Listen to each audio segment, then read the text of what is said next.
ಇವತ್ತು ನಮ್ಮ ಟಿ.ಬೇಕುಂಬೆ ಗ್ರಾಮ ಪಂಚಾಯತಿಲಿ 4 ಬೂತ್ ಇತ್ತು. ತಿಗಳಬಸಳ್ಳಿ BS-ಹೊಡಿ ಗಂಗಾಯನದೊಡ್ಡಿಯಿಂದ ಕಟಪದೊಡ್ಡಿ ತಿಗಳಬಸಳ್ಳಿ ಒಂದು ಬೂತು, ಗಂಗಾಯನದೊಡ್ಡಿ BS-ಹೊಡಿದು ಒಂದು ಬೂತು, ಒಳಗಲ್ ಒಂದು ಬೂತು, ಕೆರಿರಾಯದೊಡ್ಡಿ ಮಾದಪ್ಪದೊಡ್ಡಿ ಹೊಸಕೆರೆದೊಡ್ಡಿ ಹರಿಜನ ಕಾಲೋನಿ ಪೂಜಾರಿ ದೊಡ್ಡಿಯಿಂದ ಒಂದು ಬೂತ್ ಇತ್ತು. 4 ಬೂತಲ್ಲಿ ಬೆಳಗ್ಗೆ 9 ಗಂಟೆಗೆ ಒಳಗಲ್ಲಿಂದ ಶುರು ಮಾಡ್ದು. ನಮ್ಮ ಇಡೀ ಊರಿಗೆಲ್ಲ ರಂಗೋಲಿ ಬಿಡೋರಿಗೆಲ್ಲ ಅಲ್ಲೇ ಒಂದು ತಿಂಡಿ ವ್ಯವಸ್ಥೆ ಎಲ್ಲ ಮಾಡಿಸಿದ್ದು. ಬಂದವ್ರಿಗೆಲ್ಲ ಸ್ನಾನ ಮಾಡಿದವ್ರಿಗೆಲ್ಲ ಒಂದು 700-800 ಜನಕ್ಕೆ ತಿಂಡಿ ವ್ಯವಸ್ಥೆ ಎಲ್ಲ ಮಾಡಿ ಅದ್ದೂರಿಯಾಗಿ ಎಲ್ಲ ಊರಿಂದ ಮಾಡಿಕೊಂಡು ಅಲ್ಲಿಂದ ಬಂದು ಕೆರಿರಾಯದೊಡ್ಡಿ ಹೊಸಕೆರೆದೊಡ್ಡಿ ಪೂಜಾರಿ ದೊಡ್ಡಿ ಆದಮೇಲೆ BS-ಹೊಡಿಗೆ ಬಂದು BS-ಹೊಡಿ ಮುಗಿಸ್ಕೊಂಡು ತಿಗಳಬಸಳ್ಳಿಗೆ ಬಂದು ತಿಗಳಬಸಳ್ಳಿಲಿ ಅದ್ದೂರಿ ಭಾರಿ ಒಂದಕ್ಕೊಂದು ಭಾರಿ ಚೆನ್ನಾಗಿ ಬಿಟ್ಟಿದ್ರು. ಕಾಂಪ್ಲಿಕೇಟೆಡ್ ಸ್ಪರ್ಧೆಗೆ ಆ ಮೆಂಬರ್ಗಳು ಹಿತಾಸಕ್ತಿಯಿಂದ ನಾವು ಅಲ್ಲಿ ಜಡ್ಜಸ್ಸು ಏನು ಮಾಡೋಕ್ಕಾಗಲಿಲ್ಲ. 3 ಪೇಜ್ಗೆ ಫಸ್ಟ್ ಸೆಕೆಂಡ್ ಥರ್ಡ್ 3 ಪೇಜ್ನ ಕೊಡೋಕ್ಕೆ ಆಗಲಿಲ್ಲ. ಅದು ಜಡ್ಜ್ಮೆಂಟ್ ಮಾಡ್ಕೊಳ್ತು. ಅದಕ್ಕೆ 20 ಸಮಾಧಾನಕರ ಬಹುಮಾನ ಕೊಡುವ ಅಂದ್ಬಿಟ್ಟು ಒಂದು ಗಿಫ್ಟ್ 500 ರೂಪಾಯಿ ನನಗೆ ಅಂತ. ಅದರಲ್ಲಿ ನಾನು ಒಂದು ಸಣ್ಣ ಕಾರಣಕ್ಕೆ ಒಂದು 10 ಜನಕ್ಕೆ ಒಂದು 5,000 ರೂಪಾಯಿ ಕಾಸು ಕೊಟ್ಟಿದ್ದೀನಿ. ನಮ್ಮ ಮೆಂಬರ್ಗಳು ಒಂದು 5,000 ಹಾಕಿ 20 ಜನಕ್ಕೆ ಸಮಾಧಾನ ಬಹುಮಾನ ಕೊಟ್ಟವ್ರೆ. ಬಟ್ ನನ್ನ ಲೆಕ್ಕ ತಿಗಳಬಸಳ್ಳಿಯವರು ತಾಲೂಕು ಲೆವೆಲ್ಗೂ ಕಾಂಪಿಟೇಷನ್ ಬರ್ತಾರೆ ಅಂತ ನನ್ನ ಅನುಭವ. ನಾನು ನೋಡಿದೆ, ಇದು ನಮ್ಮೂರಿಗೂ ಹೋಲಿಸ್ಕೊಂಡ್ರೆ ನಮ್ಮೂರು ಏನೂ ಇಲ್ಲ, ಜೀರೋ. ನಾನು ನಿಜವಾಗ್ಲೂ ಹೇಳಬೇಕು ಅಂದರೆ ಕೆರಿರಾಯದೊಡ್ಡಿ ಭಾರಿ ಜೋರಾಗಿ ಬಿಟ್ಟಿದ್ರು. ನಮ್ಮೂರು ಸ್ವಲ್ಪ ಜಾಸ್ತಿ ಜನ ಬಿಟ್ಟಿದ್ರು ನಮ್ಮೂರಲ್ಲಿ. ಬಟ್ ಕಾಂಪಿಟೇಷನ್ ಅಷ್ಟೊಂದು ಇದಿರಲಿಲ್ಲ. ಬಟ್ ತೇರೊಂದು ದೊಡ್ಡ ತಿಗಳಬಸಳ್ಳಿ ಇತ್ತು, ಭಾರಿ ಅದ್ದೂರಿಯಾಗಿ ಬಿಟ್ಟಿದ್ರು. ನಿಜವಾಗ್ಲೂ ನಾನು ಇಂಥ ಹಿಂದುಳಿದ ಗ್ರಾಮದಲ್ಲಿ ಇಷ್ಟು ಸ್ಯಾಟಿಸ್ಫ್ಯಾಕ್ಷನ್ ಆಗಿ ಇಷ್ಟೊಂದು ಚೆನ್ನಾಗಿ ಬಿಡ್ತಾರೆ ಅಂದರೆ ಭಾರಿ ಖುಷಿ ಆಯಿತು. ನಮ್ಮ ಶಿವಕುಮಾರ್ ಬಗ್ಗೆ ಭಾರಿ ಒಂದು ಒಲವು ಇಟ್ಕೊಂಡವ್ರೆ. ಎಲ್ಲ ಮಹಿಳೆಯರು ಪ್ರತಿಯೊಬ್ಬರು ಬಂದು ಮನೆ ಹೆಣ್ಮಕ್ಳೆಲ್ಲ ಬಂದು ರಂಗೋಲಿ ಸ್ಪರ್ಧೆ ಬಿಟ್ಟು ದೇವಸ್ಥಾನದ ಬಂದು ಇಷ್ಟೊತ್ತವರೆಗೂ ಕಾಯ್ಕೊಂಡು 12 ಗಂಟೆವರೆಗೂ ಕಾಯ್ಕೊಂಡು ಬೆಳಗ್ಗೆ 7 ಗಂಟೆಗೆ ಶುರು ಮಾಡಿದವ್ರಿಗೆ 12 ಗಂಟೆವರೆಗೂ ಕಾಯ್ಕೊಂಡು ಭಾರಿ ಅದ್ದೂರಿಯಾಗಾಯಿತು.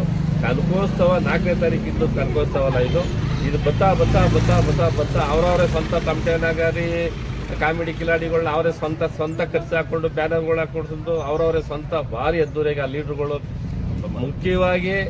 ಪ್ರಮುಖವಾಗಿ ಈ ಕನಕೋತ್ಸವದ ರಂಗೋಲಿ ಸ್ಪರ್ಧೆನ ನಮ್ಮ DK ಸೂರ್ಯ ಅವರು MLC ಅವ್ರಿಗೆ ವಹಿಸಲಾಗಿ. ಬಟ್ MLC ಅವರು ಒಂದೊಂದು ಟೀಮ್ ಒಂದೊಂದು ಪಂಚಾಯತಿಗೆ ಒಂದು 20-25 ಜನ ಟೀಮ್ ಮಾಡಿ ಎಷ್ಟು ಸ್ವಚ್ಛವಾಗಿ ಮಾಡ್ತಾವ್ರೆ ಆ ಲೀಡರ್ಗಳು ಅಂದರೆ ಇಡೀ ತಾಲೂಕಲ್ಲೇ. ನಾನೇನೋ ನಮ್ಮ ಹೋಬಳಿನೇ ಬರೀ ಮಟ್ಟದ ಕೇಳ್ತಾ ಇಲ್ಲ. ಸಾತ್ತೂರು ಆಗ್ಬೋದು, ದೊಡ್ಡಹಳ್ಳಿ ಆಗ್ಬೋದು, ಕೋಡಹಳ್ಳಿ ಆಗ್ಬೋದು, ಉಯ್ಯಂಬಳ್ಳಿ ಆಗ್ಬೋದು, ನಮ್ಮ ಕಸ್ಬಾ ಸೀನಹಳ್ಳಿ ಆಗ್ಬೋದು, ಇಲ್ಲ ತುರುಳಿ ಜಿಲ್ಲಾ ಪಂಚಾಯತಿ ಆಗ್ಬೋದು, ಬರೀ ಹಳ್ಳಿ ಜನ ಟೌನ್ಗೆ ಹೋಗಿ ಬಿಡಕಾಯ್ತಾ ಇರಲಿಲ್ಲ.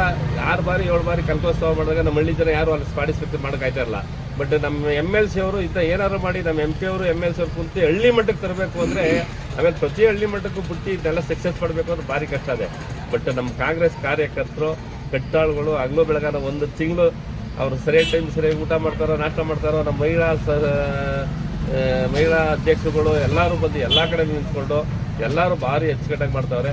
ನಿಜವಾಗ್ಲೂ ಹೇಳಬೇಕು ಅಂದರೆ ಇದು ದಿನೇ ಭಾರಿ ಇದೊಂದೇ ಅಲ್ಲ, ಎಲ್ಲ ಮೆಹಂದಿ ಇರ್ಬೋದು, ಕಬಡ್ಡಿ ಇರ್ಬೋದು, ಖೋಖೋ ಇರ್ಬೋದು, ಚೆಸ್ ಇರ್ಬೋದು, ಬ್ಯಾಡ್ಮಿಂಟನ್ ಇರ್ಬೋದು, ಆಮೇಲೆ ಕ್ರಿಕೆಟ್ ಇರ್ಬೋದು, ಎಲ್ಲ ಮೆಹಂದಿ ಎಲ್ಲನೂ ಭಾರಿ ಅದ್ದೂರಿಯಾಗಿ ನಡೀತಾ ಇದೆ. ಇವತ್ತು ತಿಗಳಬಸಳ್ಳಿ ಗ್ರಾಮದಲ್ಲಿ ಭಾರಿ ಅದ್ದೂರಿಯಾಗಿ ಮಾಡಲಾಗಿ ಭಾರಿ ಖುಷಿ ಆಯ್ತದೆ.